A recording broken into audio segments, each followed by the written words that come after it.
In this tutorial, we're going to be talking about how to bake lights using the progressive Lightmapper in Unity, which is Unity's default Lightmapper.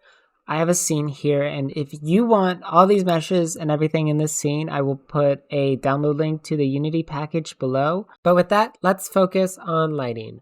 So what is baked lighting?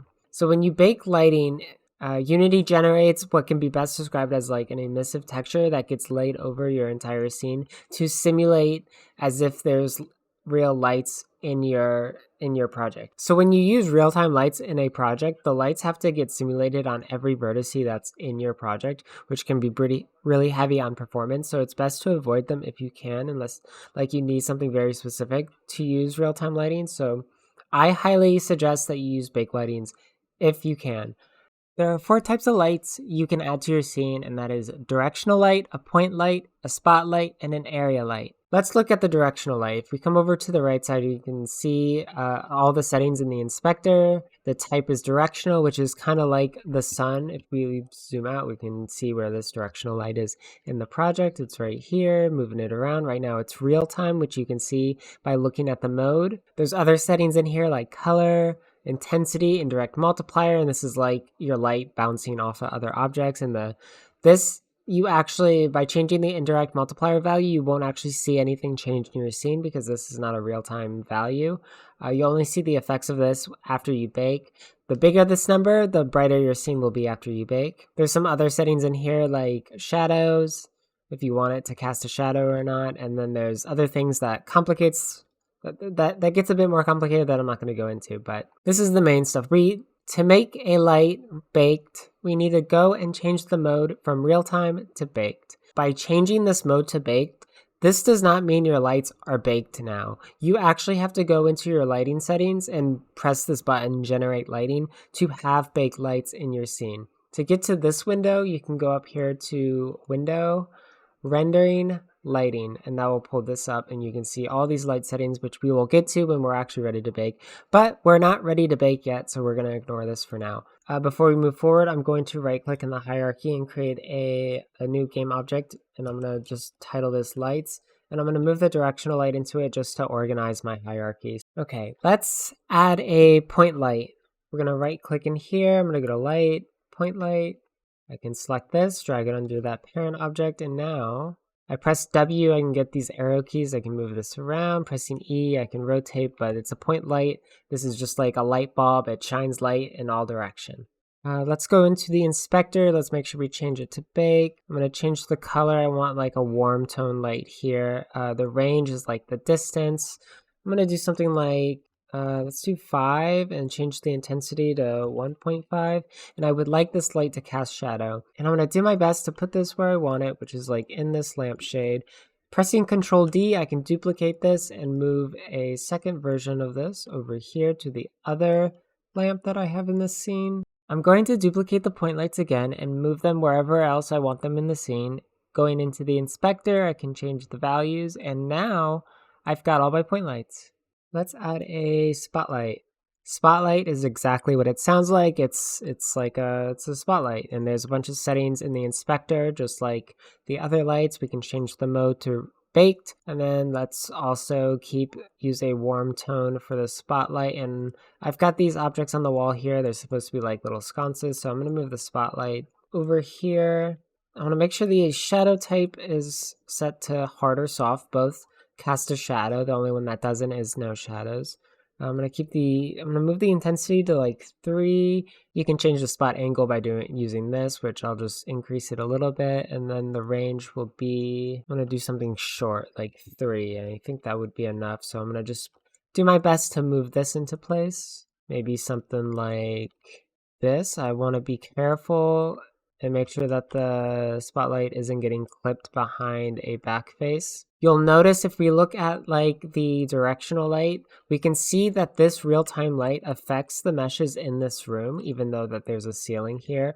When you bake, so real-time lights will pass through back faces of meshes. When you bake, it will treat this wall, this back face, as a solid object, so it actually won't bake inside the room. But for now, the real-time light will be coming through. And the reason why I mention that is because I've got this spotlight here, and I don't want it inside this mesh because even though it looks fine right now, when we bake, it's going to be treating those back faces inside this mesh as a solid object. So we want to make sure that it's not getting clipped at all. But once this is in position, I can duplicate it and place it anywhere else in the scene that I want. The last type of light you can add is an area light.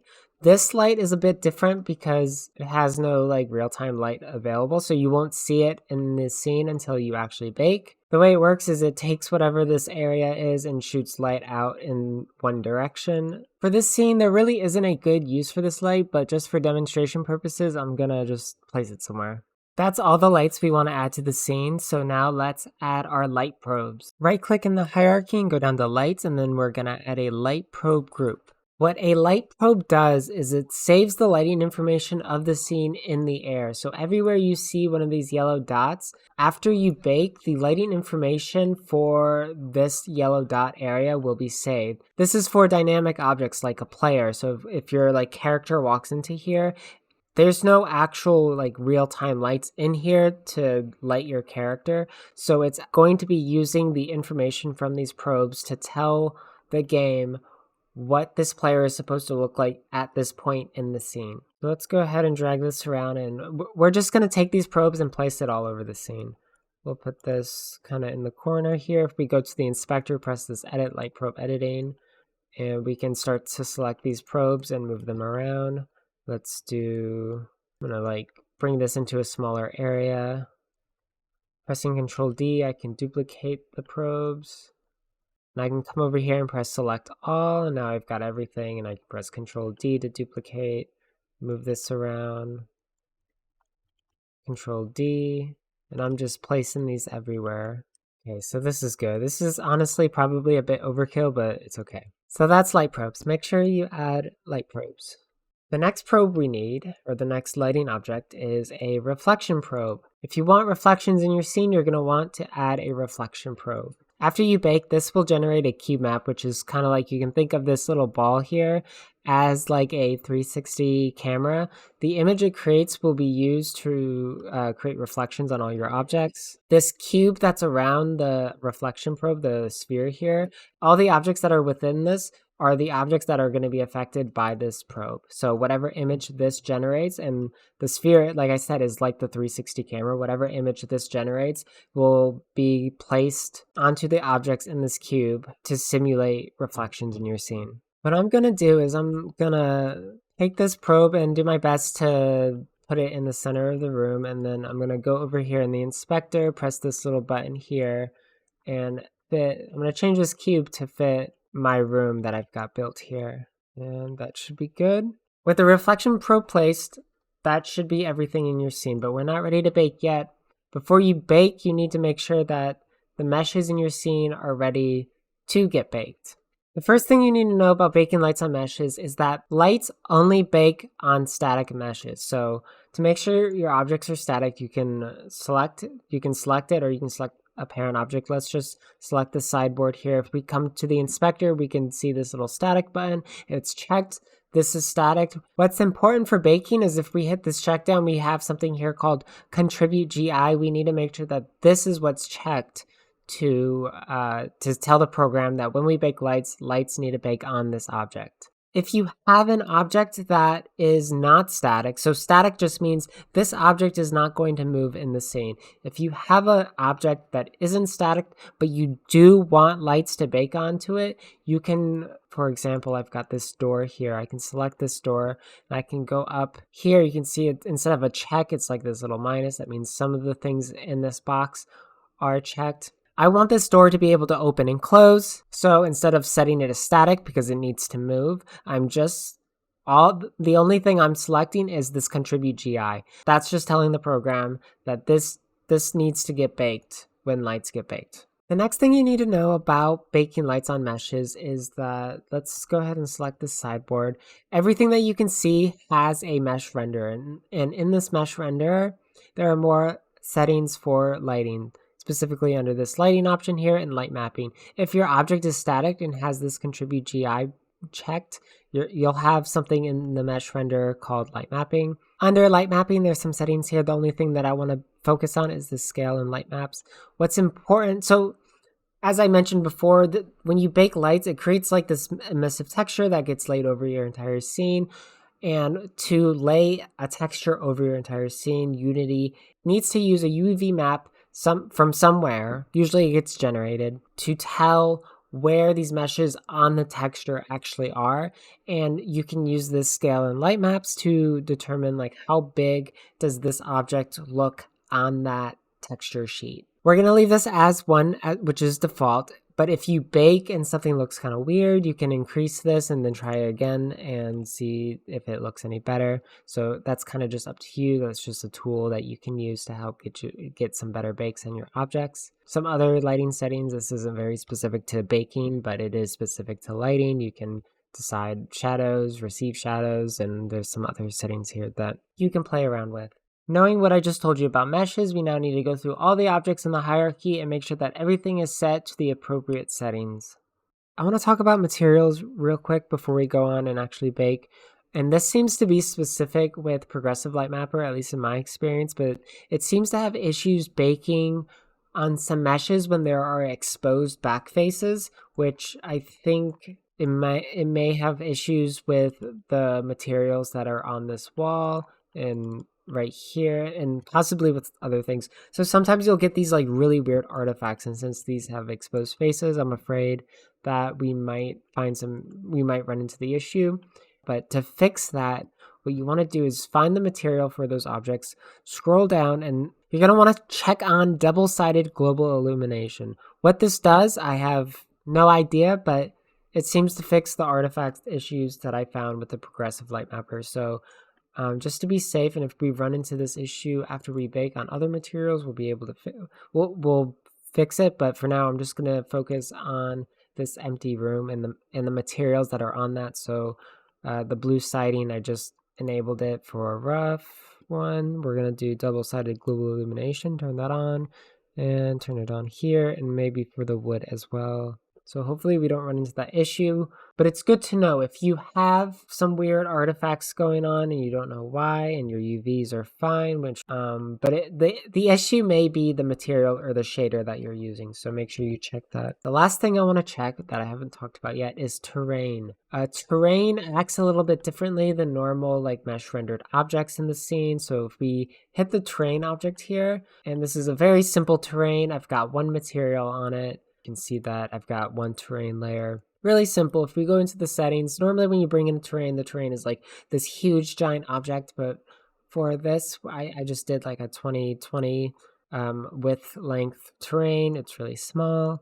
You can go into the light baking section down here. So we're in the settings. If we scroll down, there's some simple settings in here that we can change. So by default, it uses a low resolution parameter, which we're not going to talk about lightmap parameters, but this is one of the default ones.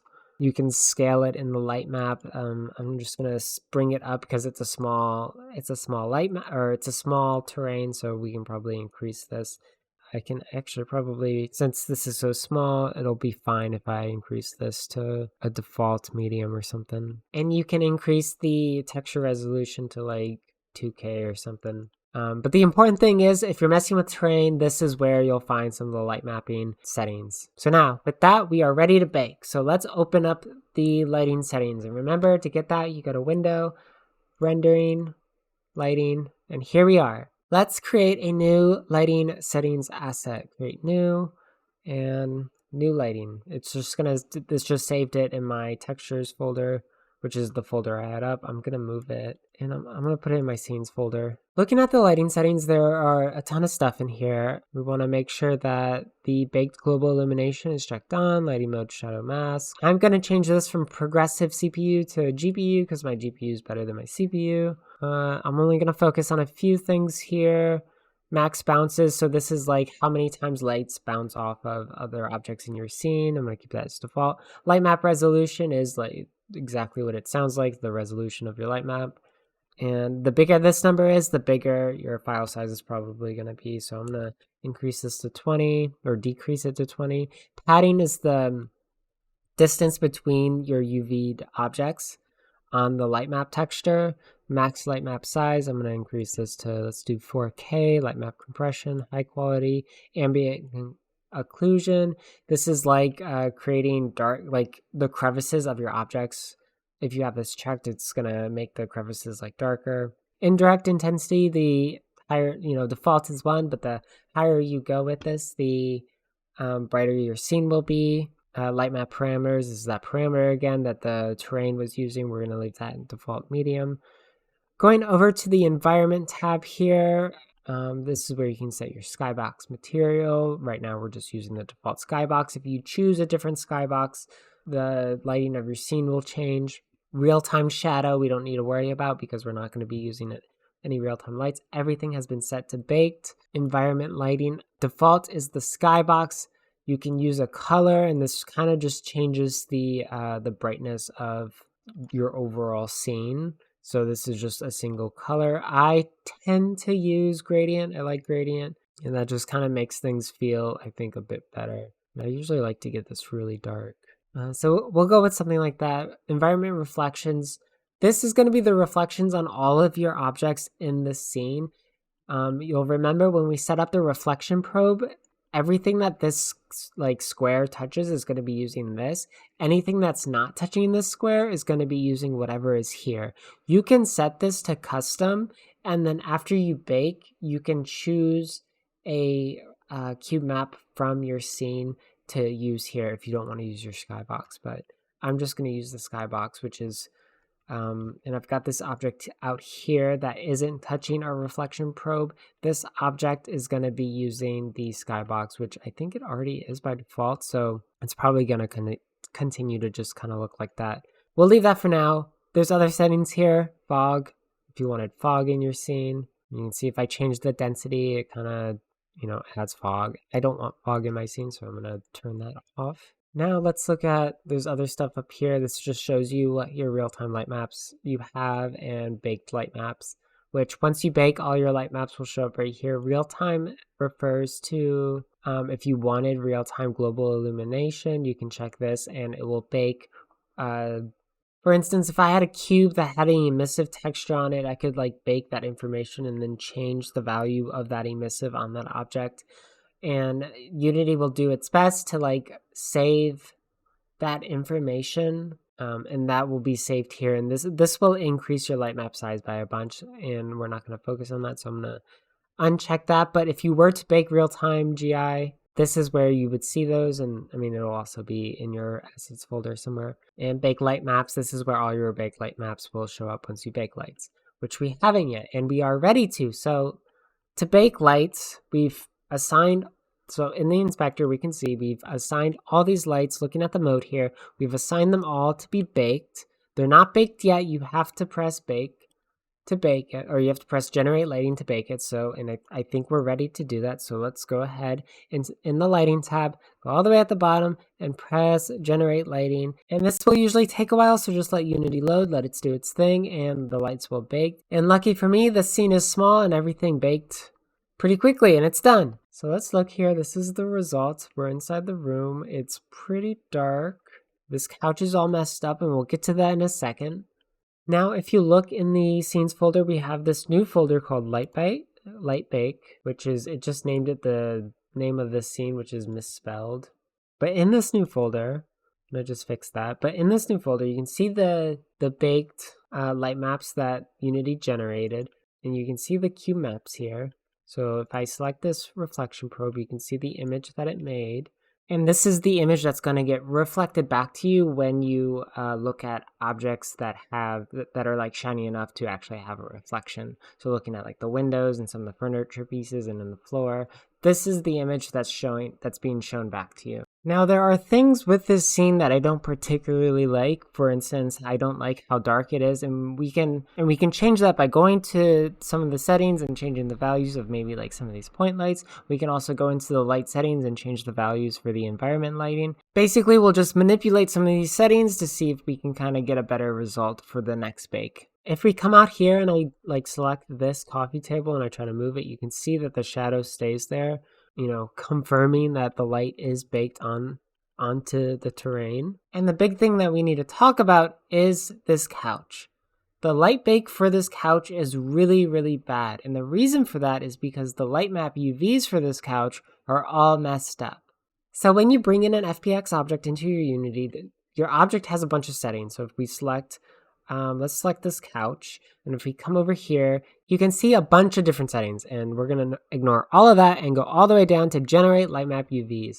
When you bring in a mesh, by default, Unity is going to use the second UV map to use as your light maps. If it has no second UV map, you need to press this generate Lightmap UVs and press apply. Unity will do an automatic unwrap for this to use as your Lightmap UVs. But if you wanted to be specific, you can actually take this FBX object into a program like Blender and manually unwrap the mesh to use for your light maps. And that's what I'm going to show you. So because I want to use my own custom light maps, I'm going to uncheck that, press apply, and let's open up a Blender project to manipulate this FBX object. I've got a Blender project up. This is the project I used to create all the meshes that we saw in the project. I set them all up here and exported them out. Let's look at this couch specifically. I'm going to go to the UV editing and go to object data properties. You can see there are two UV maps. And if we look at the UV map for this second, and let's make sure we turn on the material view so I can actually see all the colors on this. You can see that everything is overlapping and it looks really bad, which is why when we baked lights, it was using this UV map. It was trying to put light onto this, but if you do that, let's say if I got rid of this, you can see how everything gets jumbled up because everything's overlapping. So what we need to do is make sure on this second UV map, it is UV'd out properly. I think the easiest way to do this is actually to get rid of the second UV map.